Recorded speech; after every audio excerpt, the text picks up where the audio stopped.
This is Pixelated Audio, episode 146, featuring Heart Heat Girls on the PC-98.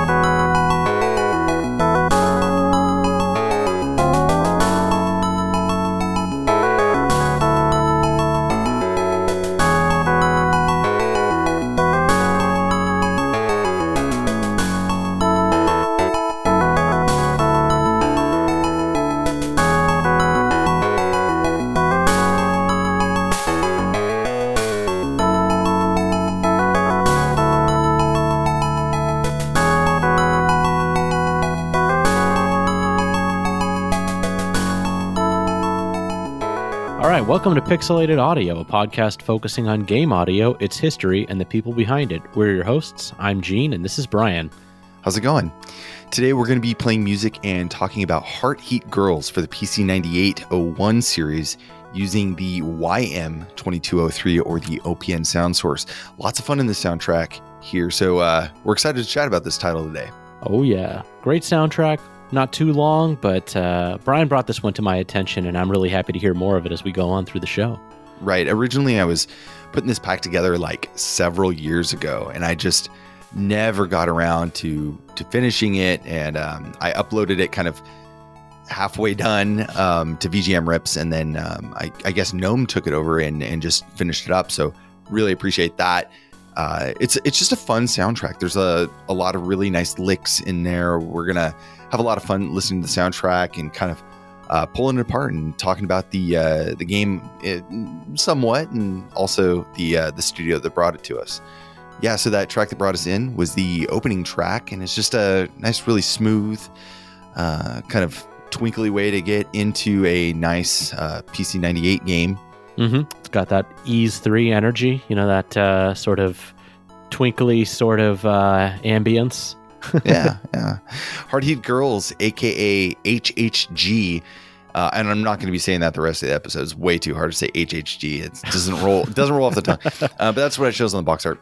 Anyways, this is a Japanese adventure game mixed with some 3D shooting battles. On the website, you know, the archived website, it's like 3D shooting. That's what it like labels itself as. It's hard. It's like anything but 3D shooting. But anyways, it does have some 3D shooting elements, released for the PC-9801 series in December of 1993, both published and developed by a small studio in Shinjuku under the name Cats Pro.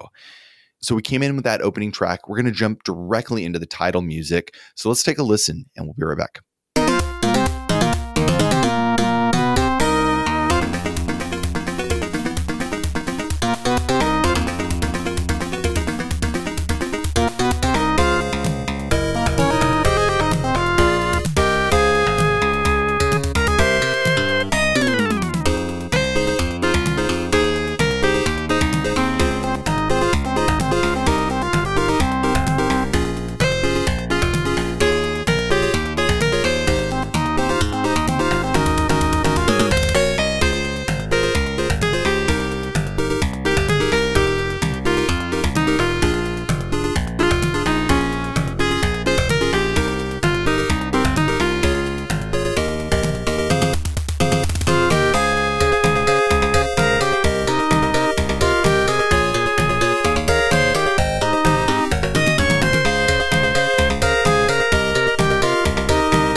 That was the title theme from Heart Heat Girls, composed by Panda for the PC-98. 1993. What a vintage, right? That's a perfect year for VGM.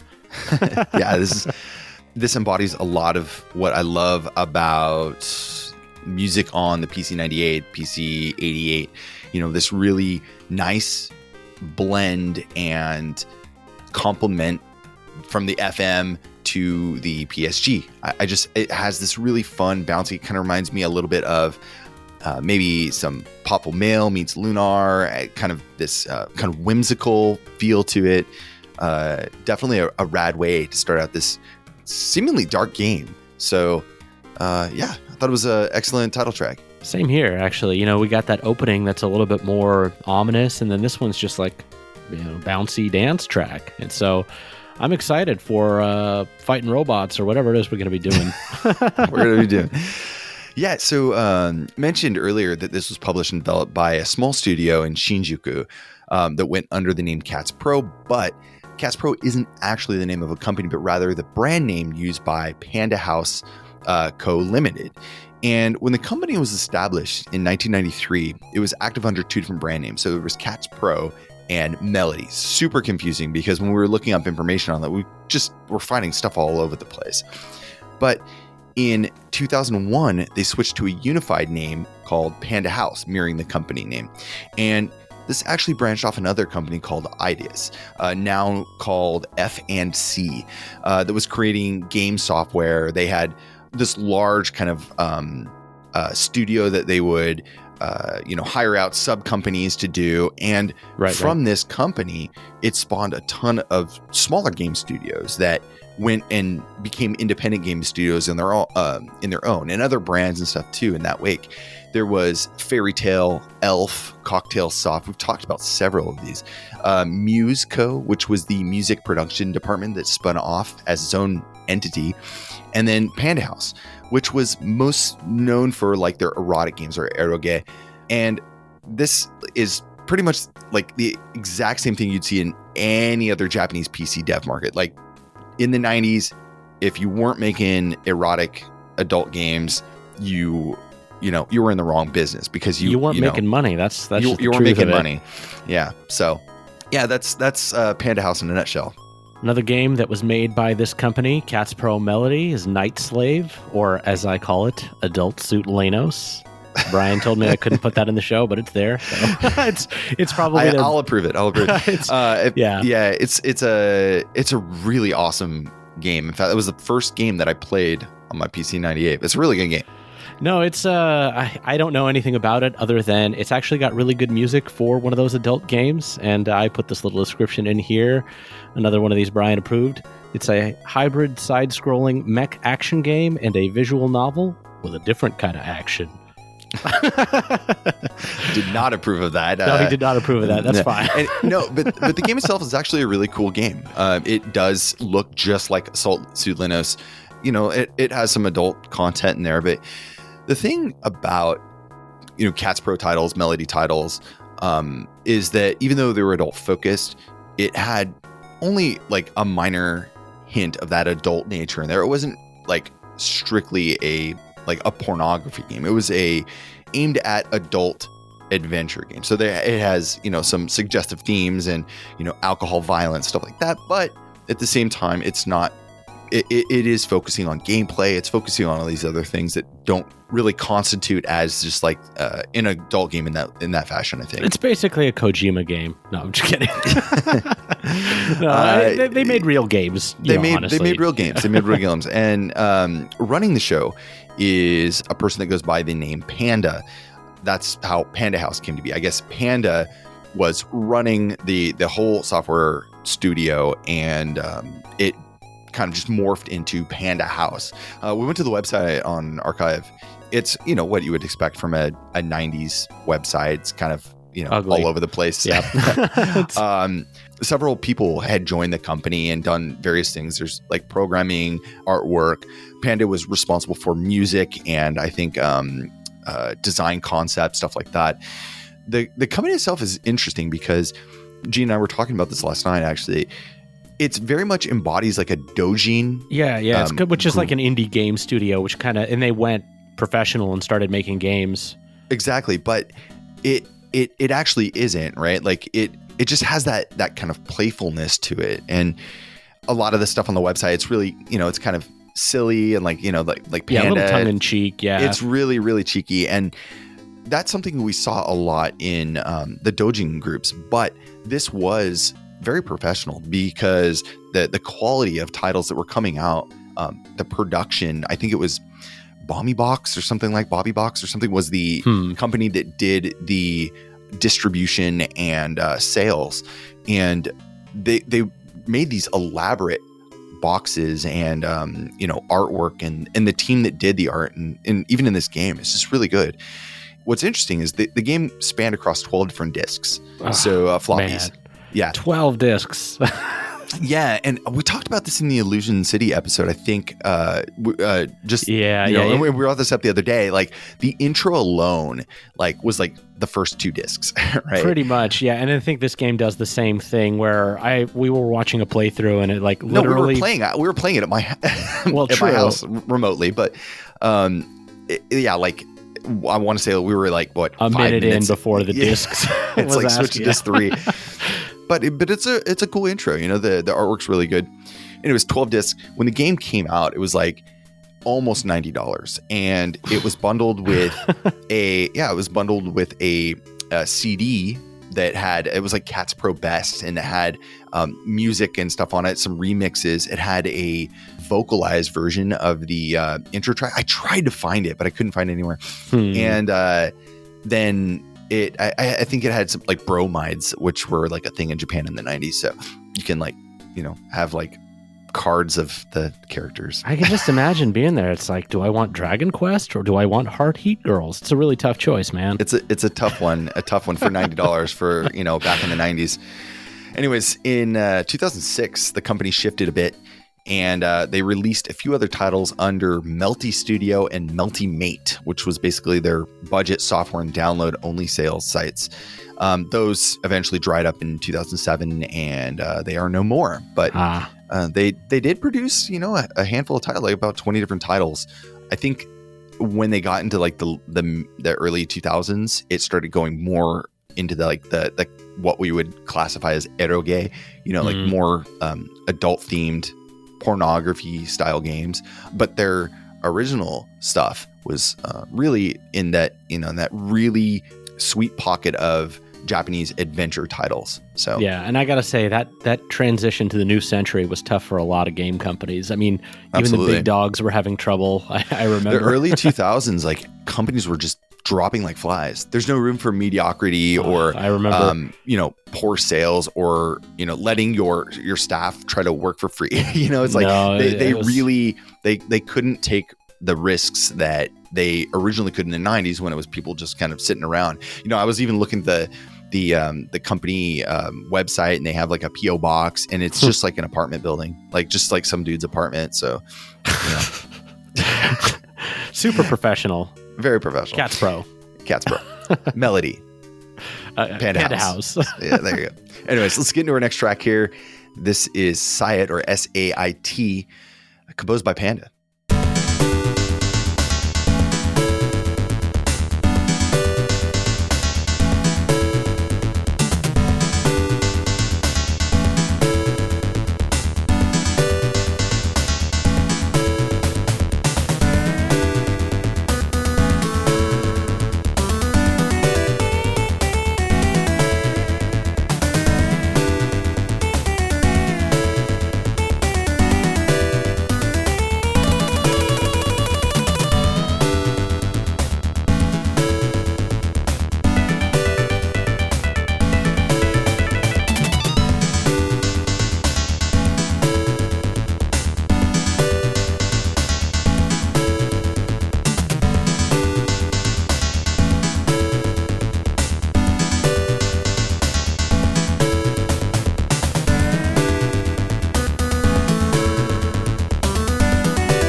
That was SAIT, or SAIT, composed by Panda for Heart Heat Girls on the PC-98. Nice, nice. Feels like a character select theme, actually, kind of stays in the same place. Groovy, but not too groovy. I don't know what it was used for in the game, but I dug it. Yeah, a lot of the tracks in this title have this really, I think I said it earlier, just like a really nice lick to them. And they don't really venture out too far. They kind of stay in this nice little realm, but they're super fun to listen to. And this one fits that bill directly. It's got this almost like trombone slidey sound to it with like a banjo type sound as well. It's really nice. I like this, and I think that the PSG and the FM really complement each other, and we're going to see that throughout the soundtrack. Definitely, yeah. And then we'll talk about this a bit, but the whole 2203 that they're using for this, which is not the most powerful chip they could have been using at the time, but they're pushing it pretty well. It sounds pretty good. It's a great chip. It's my second favorite chip. So, anyways, let's get into our next track here. This is Department of Defense, composed by Panda.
That was Department of Defense from the game Heart Heat Girls, composed by Panda for the PC 98.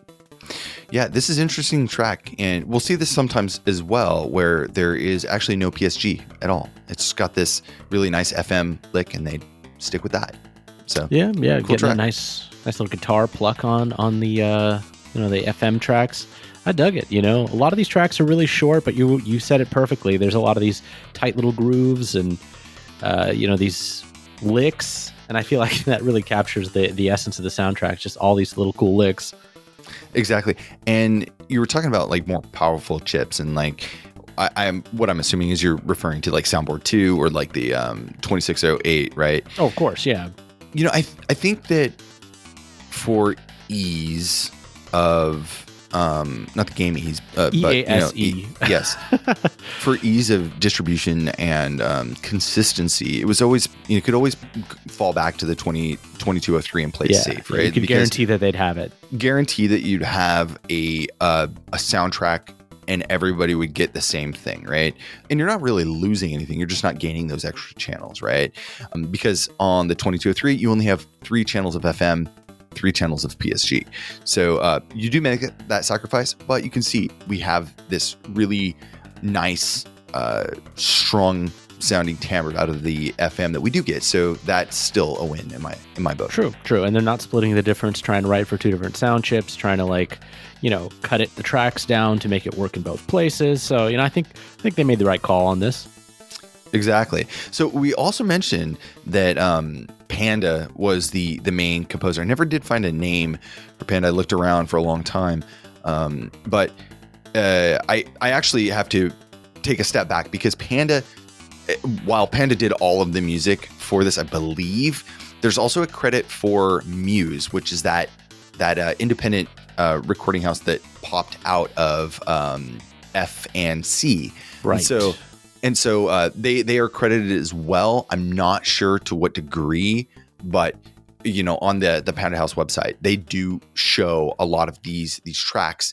And so it's one of those things. It's really hard to balance and figure out like who did what. So for the sake of argument, we're just going to stick with Panda, maybe Muse. We'll have it in our notes. It's not like we can tell who either of those are. If Muse was just the pseudonym of a person and kind of branded as a company, but It doesn't matter. Might have been. We'll say Panda because that's more fun. Yeah.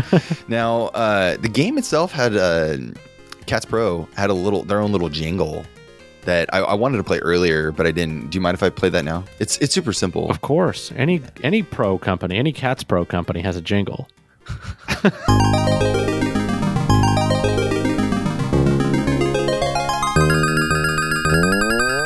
Cats Pro, the mark of professional software. Yeah, Reading Rainbow. Today's book was sponsored by. Yeah, I don't know if that we want any kids reading that book. Yeah. Anyways, I was saying earlier, Cats Pro, Panda House is mostly known for their erotic games, but even though this was catered to the adult audience, violence and nudity, the game's actually quite a departure from that, and it has this really rich, detailed sci-fi story. It's in the futuristic city of this place called Lunatic, where two female officers of a group called ACP, which is the anti-cyber anti-criminal-cyborg police. That's criminal-cyborg. Yeah. So it's not ACCP, it's ACP, where two female officers, Apple, that's one of her names, and Angelica, get a distress beacon from a military cargo ship. And then when they get to this place, it's covered in fire. There's wreckage. There's kind of this off-scene thing that's happening where like this mech thing is like choking somebody, and we don't really know what's going on. And then they run into a friend of theirs who's a reporter named Keith Bailey. I guess he has been investigating this whole military thing called it's like a AI development branch called Figurehead, and he intercepted the distress signal as well, and that's where you meet up with him. So, anyways, yeah, Keith's a good guy. We're friends. We go way back. He's a Keith Bailey. Everybody knows him around here. There's a few other characters in the game, but really none that you would get super tied to. It takes place in like this menu-based first-person adventure, like any other adventure game. You kind of you sort of click around, you choose options, a lot of dialogue. So you'll have characters on the screen, and you can talk to them. You can maybe investigate an object, go back and forth between screens. It's pretty standard Japanese adventure game conventions. You can pan to the left and right and get like this much wider view than just like a single screen. But overall, it keeps a very like traditional adventure game approach, right? And before we go on, I gotta say, we're probably gonna talk about it later, but I just love that early '90s sci-fi look. Like Ghost in the Shell, which is like mid '90s, but it's kind of in that same era. This looks exactly like that. Like it has this kind of dark, twisted, dirty kind of. The whole '90s was Sin like City that, kind of thing, all the way up to the Matrix. It was just like dark and gritty, and everybody had all these body mods and power armor, and I don't know. I love that look. It seems a little bit more. I guess it's not like we're talking about like Blade Runner here. Like this is like right around the same kind of period, I think, but it's kind of got its own world, I guess. Yeah. Again, women, who are getting nude at some point in the game. So yeah, that's what happens in the future. I've heard. I haven't been there. No, it's really interesting. What's really interesting about the game is that it jumps into this first-person shooter kind of mode where it's like wireframe. It looks like exactly like Virtual Boy, and you're going around in this 3D maze, and you have to shoot. Yeah, you have to shoot these like mechs. So there's like this battle around it, and that's it. There's not really a lot there.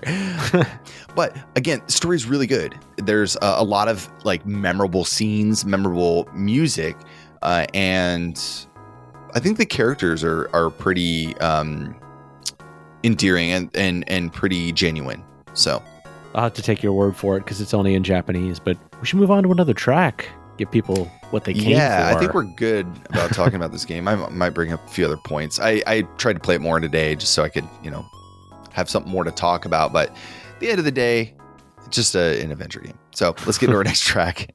This is Kurama Industries, composed by Panda.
All right, that was Kurama Industries from Heart Heat Girls for the PC-98, composed by Panda. Just when you're thinking you're going to get another loop there, get that nice... Oh, they hit you with it. Yeah, that energetic punch. It's really nice. It's, again, no PSG on this one, but just a lot of really, like, well thought out 3-channel FM. I love it. I know. It's a good bass line, some nice little accompaniment there. You know, it's very minimal in the textural sense, but yeah, what can you say? Kurama Industries knows how to party. Hell yeah. Let's get into our next track here. This is Relief.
That was Relief, composed by Panda for Heart Heat Girls. I can picture it now. I'm sitting on the streets of Neo-Shinjuku, drinking a Future Energy drink, just chilling out. Yeah, putting on your Google glasses or whatever. Exactly, hunting down cyborgs, but you got to take a break every now and again. You can't just hunt cyborgs, Yeah. Oh, yeah. It's tiring work. Yeah, good track. Again, super smooth. We got a lot of music to go through, so we're going to start going rapid fire through them. But fun track, and it's got just the right amount of like jazz kind of. This does remind me of like Illusion City. Just it does, not necessarily the music, but like the feel. And I think that's what I love about. I love this kind of stuff. Like I love this kind of music. Me too. I know.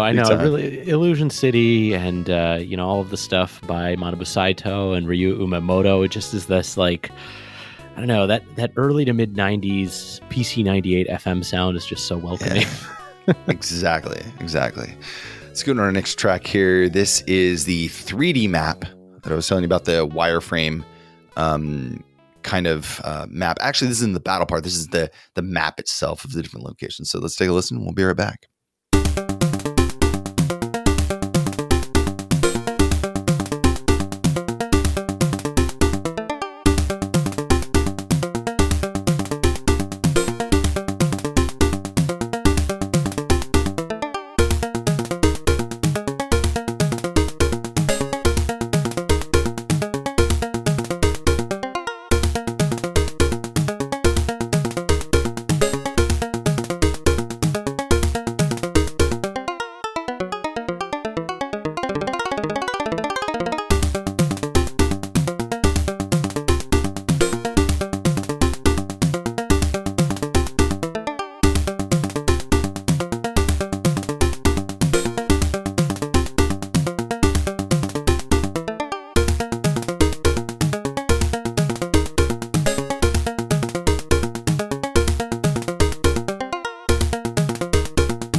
That was 3D map composed by Panda. A lot of fun in this track.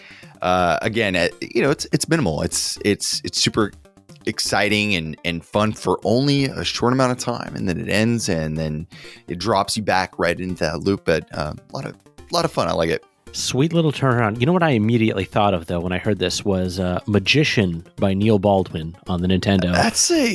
That is a really good comparison, yeah. If you haven't heard that one, folks, check it out. The final boss theme in particular is just like groovalicious. I've been saying groovy a lot today, and I don't really say that word all that much, so I don't know what's up. But well, now I think we're going to have to play a little snippet of it. Oh, really? Okay, let's go back to a fantasy world many hundreds of years before the future. Why not?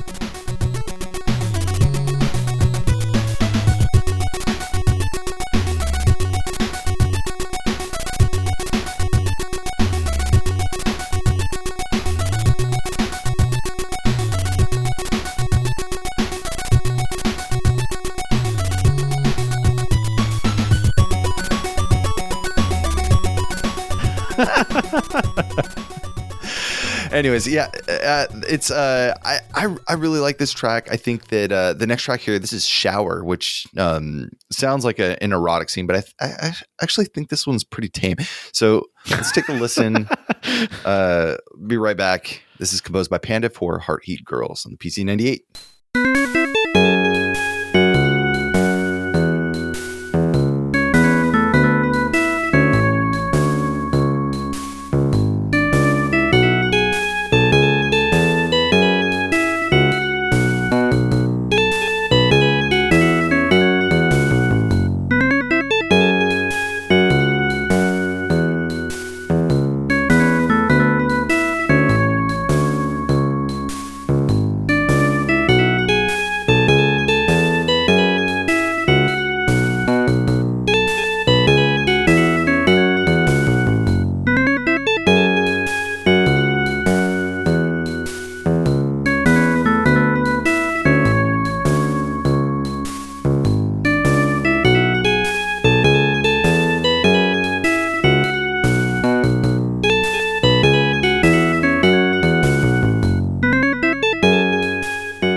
That was Shower from Heart Heat Girls on the PC-98, composed by Panda.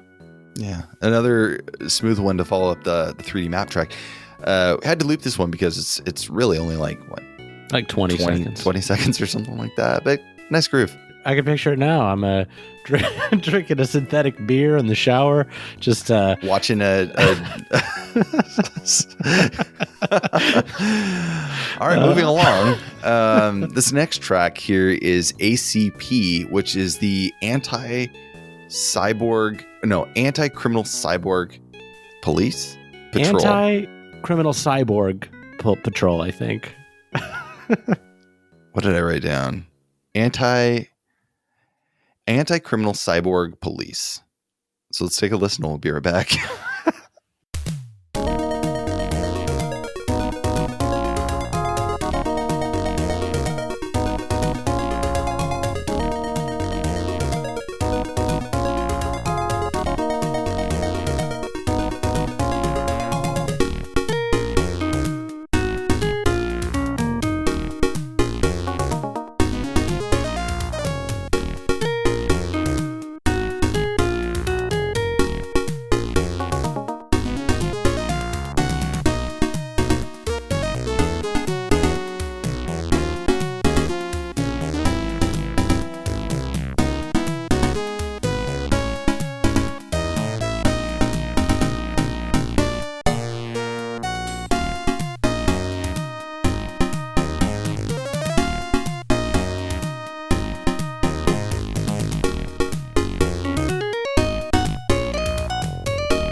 That was ACP from the game Heart Heat Girls, composed by Panda on the PC-98. This is a really good track. This is early in the game.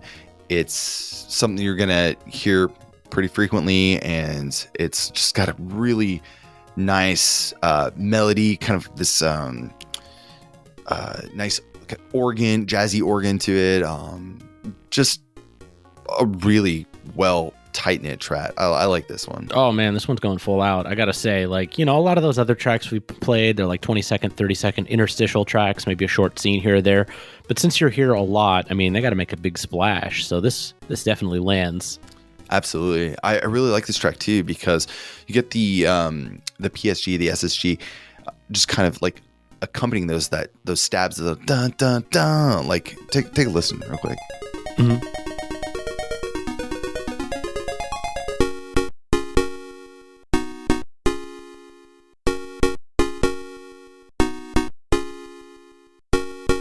Very nice. The beginning kind of sounds like Tiger Heli to me.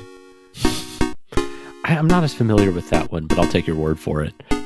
And then you get these dun dun dun dun dun dun dun dun.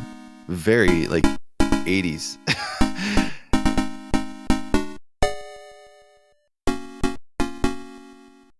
And then we switch over the FM here. We got the horns, the keyboard, and the percussion all on the FM.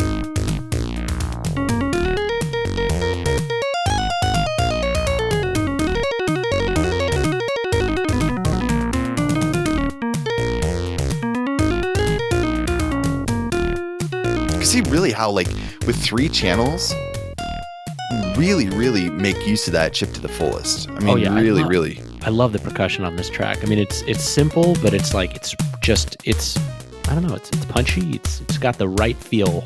Absolutely. Perfect. Absolutely. So, anything else you want to talk about the game? Actually, I do. One thing that we didn't really mention is, like, there's mostly still images, but the art is really high quality. I mean, it's I'm looking at an image right now. It reminds me a little bit of like not Eon Flux, but it was definitely that era, black leather and absolutely, that kind of thing. But I mean, they're really, the art team did a great job. Like the images just are very professional looking. It's got a very kind of muted color palette, a lot of blacks, grays, silver, that kind of thing. Which you would kind of expect from like this genre. I mean, I wouldn't say genre, but like this time period, they kept things a little bit dark to give you this almost that sort of muted dystopian future. Exactly. Yeah. Exactly. Not a lot of bright colors, and when you do, it's like this neon pink, and it's it kind of like pops out. I thought the art was great. There's very minimal animation, if at all. But it's just like eyes and mouth moving. So some basically light animation to make it give it a little bit of life, but it's mostly like still background images. Exactly. And then you have, the sequences between or not sequence, but like the images kind of going like almost like a manga, like from one scene to another. And you get these really interesting cut scenes, I guess, if you will. About like what the characters are doing and stuff like that. And again, artwork's really high quality. Panda House looks like it employed, just looking at the website, it employed there's mainly one programmer and about 8 designers, like graphics art designers, and then one composer. So I mean, you can see where their focus was. It was really on delivering this rich visual experience with some nice music on top of it. And that was pretty common, only having one composer on a project like this. So not a surprise. Exactly. And most of the actions that you can do in the game are like speak or search. And like, that's it. You know what I mean? There's not really more than that. So the complexity is not really there. It's more about the story complexity rather than the actual mechanics or gameplay. So true. Shall we move on? Yeah, let's move on. We got another track here. This is called Infiltrate. So let's take a listen. We'll be right back.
All right, cool. That was Infiltrate from Heart Heat Girls on the PC98. You got that skulking around sound, which we tend to hear a lot in these kind of games, but I don't know. I never get tired of it. Actually, I really like that musical motif of, like just sort of a quiet bass line creeping. Yeah, works for me. Yeah, it works. The next track here, this is Dawn, and let's take a listen.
Now, this is a fun track.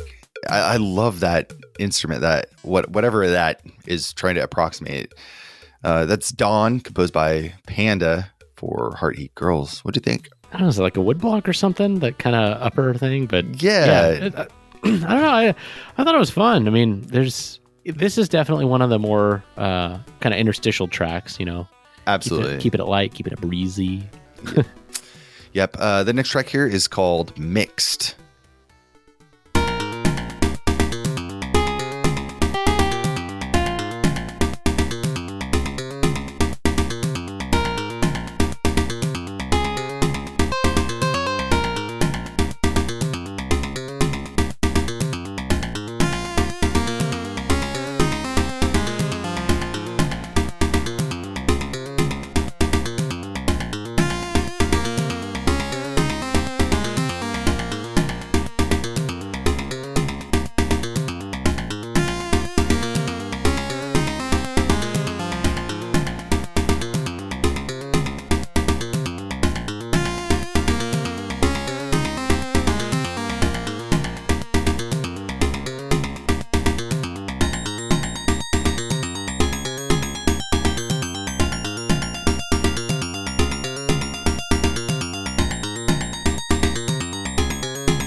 That was Mixed, composed by Panda for the game Heart Heat Girls on the PC98. Great bass line. Nice rolling, like, funkiness to it. This is a good track.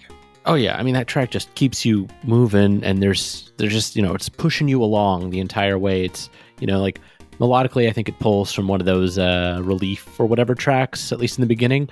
But it's just, running along. Yeah. So we talked about the game a little bit, gameplay, graphics. Once you beat the game, you actually unlock a special title sequence as well as a music player. Yeah, and the game's not, I don't think it's all that long either. I want to say it's like between 8 and 10 hours, so not too long for an adventure game. There's also an opportunity to watch this emotional scene that takes place between Keith and Angelica from the game. And there's a track that plays during it. It's called Angelica's Tears. So why don't we go ahead and take a listen to it? It's a beautiful track.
That was Angelica's Tears from Heart Heat Girls for the PC-98, composed by Panda. Yeah, it's a nice track. Almost like a thinned out Umemoto track, a little bit, but it's nice.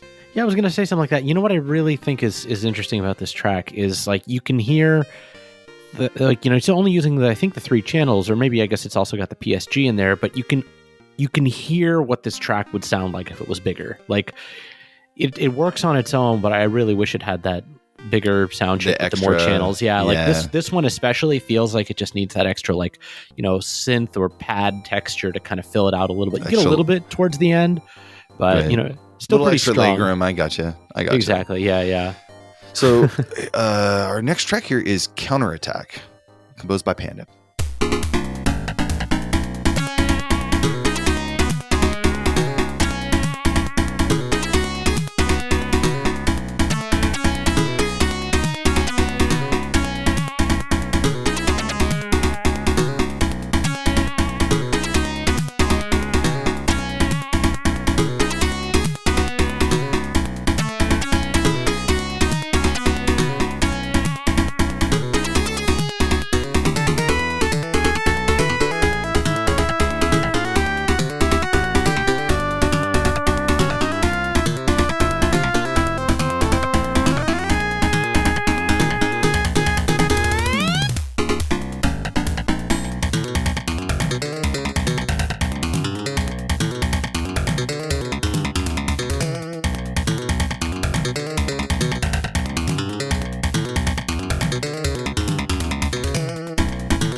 That was Counterattack from the game Heart Heat Girls, composed by Panda for the PC-98.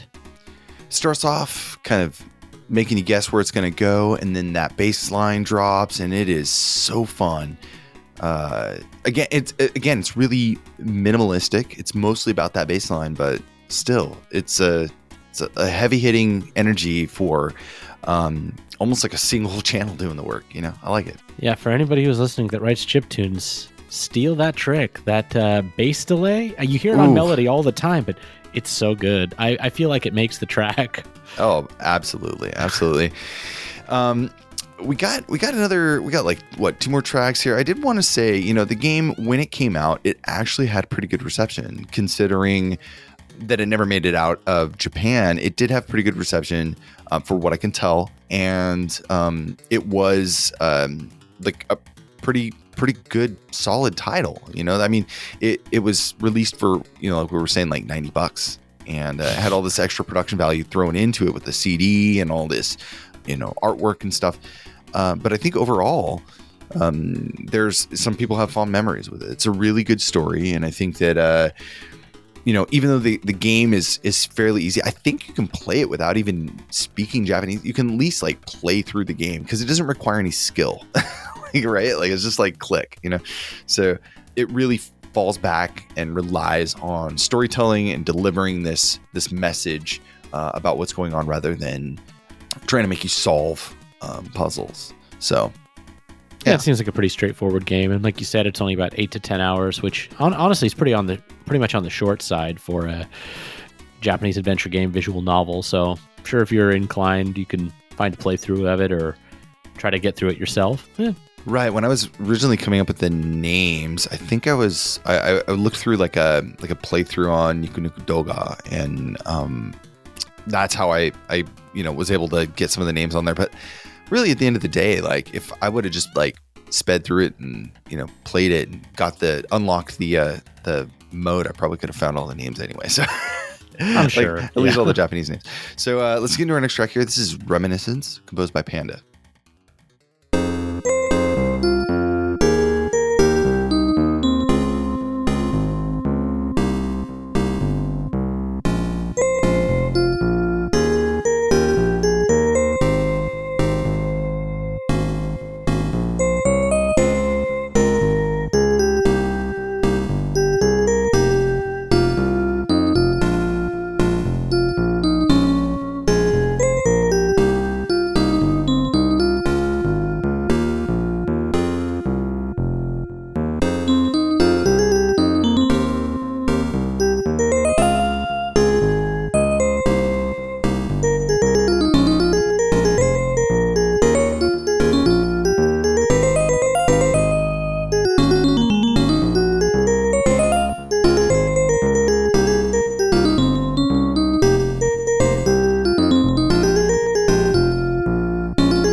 Track. That was Reminiscence, composed by Panda for Heart Heat Girls, PC98, using the YM2203.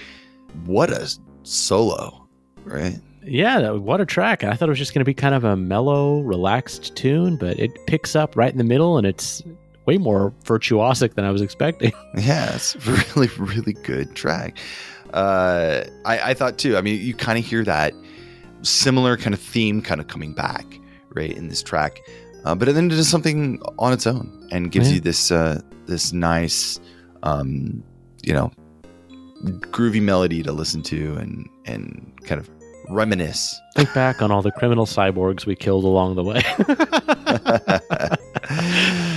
Anyways, today we covered Heart Heat Girls for the PC98, composed by Panda and Muse. If you want to know more about the show, you can find us online at pixelatedaudio.com for show notes and the track list. And we can also be found on Twitter at pixelatedaudio. Yeah, and please leave comments and feedback on the website, on our YouTube, and our Discord channel. If you haven't already, join the Discord channel. Come chat with us. We got all sorts of fun conversations going on, game music, whatever, other stuff too. it's always a good time, and we try to stay active in there when we can, when work's not taking away too much of our time. I have all the notifications on, so I see when people are chatting. I just can't always get in there, but like, it's a fun community to be a part of, and there's always new people coming in, so it's really great, and I think everybody's pretty welcoming. So true. Anyways, if you're new to the podcast, check out some of our past stuff. We already mentioned Illusion City, episode 105. Anything else? I guess we can... I just a little word association exercise here. We got 120 River City Girls, 105 Illusion City, and 63 Illusion Blaze. How about that? Wow. We got so many episodes we can do word associations. Yeah. You know what? I do want to say, if you want to support the show and you like what we're doing, feel free to check out our Patreon. $1 or whatever, help support the show, and all this money goes back into the website costs and all that stuff. And really, at the end of the day, we just love making this content. So if you really want to support us, even just sending us an email, letting us know what you like, that's always appreciated. So. Yeah. We got some really great shows coming up next. We don't know exactly when they're going to be scheduled, but we've got some folks who may want to talk to us. So stay tuned for those. We got some killer stuff lined up. Yeah. We kind of had like a gap between our last one and this one, but that's because I had started a new project. Gene, you were on a bunch of other stuff, and just stuff happened. Busy. Anyways, I do want to give a shout out to Electric Boogaloo and Norm. They're the moderators for the Discord. It's just one of those things I want to make sure that we acknowledge and appreciate all their work keeping Discord going, and Electric Boogaloo is very vocal and being able to.